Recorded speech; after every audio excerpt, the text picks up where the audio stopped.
After my mother died, I found it even more difficult to cope.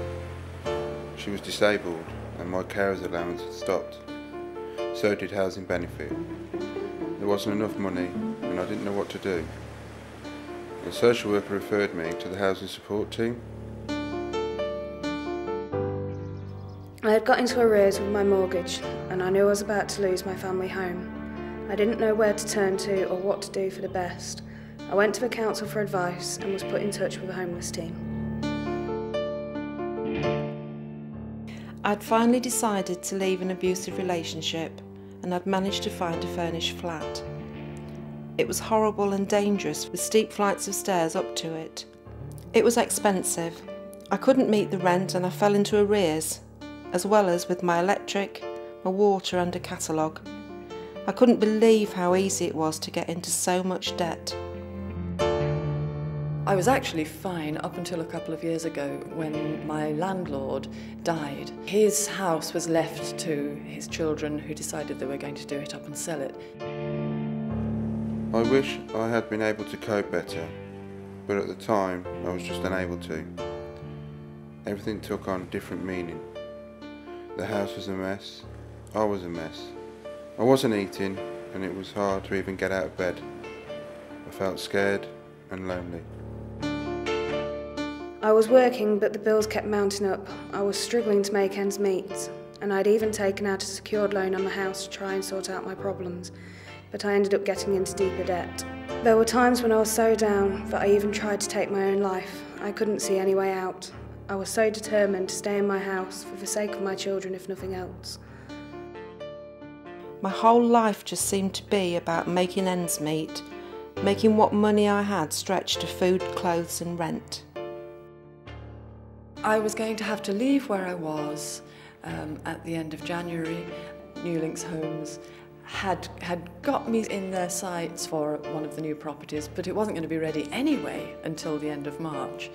And thank goodness another friend came to my rescue with a caravan, which was very, very tiny. The support worker was brilliant. At first she used to visit me at home, but gradually she encouraged me to go to the drop-in, where I could have a game of pool with other service users. We looked together at all the things that needed to be done, what I had to do, and what my support worker would do to help me. We made a support plan. At first it was about what I should do, about the tenancy, and that was still in my mother's name. I thought I would be evicted, but my support worker talked me through how we could perhaps get the tenancy transferred into my name. This seems like it was going to be a really complicated process, but after I met with her a couple of times it seemed like it might be easier than I thought. My homeless officer assured me that they would help me as much as they could. I was introduced to a support worker who started working with me. They came with me to court as I was too afraid to go on my own. I was introduced to the citizens advice worker at the court. They asked for a suspension on the repossession and this was granted.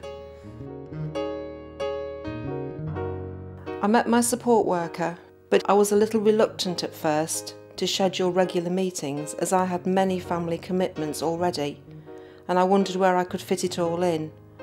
But he was always able to work around me.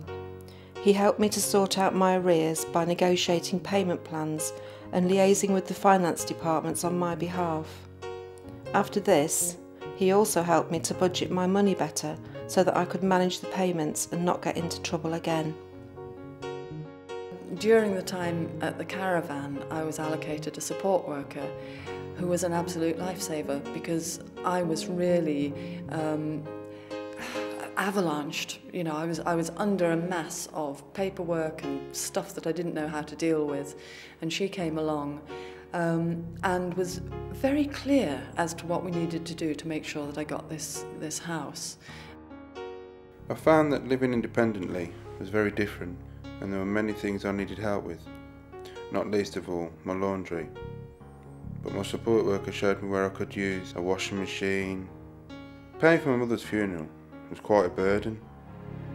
I really didn't know where I'd find the money from, but luckily they helped me apply for a grant which I could use for this. I was able to sell the house, avoiding it being repossessed. The money from the sale cleared most of my debts. My support worker even helped me get back some money from the secured loan I had been missold, and I was placed into emergency accommodation. It had been really difficult going to court and moving out of the family home, but East Lindsey's homelessness and support team have really helped me. To have someone to talk to about my situation, what my options were, was invaluable, and to have my support worker to speak to and to speak on my behalf was great. It took a lot of stress away from me. I was told about the Rent Assist scheme at a housing options meeting, which I attended with my support worker. This has enabled me to move to a much more suitable and a more affordable flat, which they helped me find and move into. When I first moved in, I needed furniture and a cooker, well, everything really. My support worker knew what to do. He had contacts everywhere at a furniture scheme and a cooker loan scheme. He even got curtains and encouraged and motivated me to make it really homely. Now, for the first time, I feel settled, and I've even enrolled on a computer course. My support worker came every week and really helped me get focused. She has helped me to actually go for what I needed.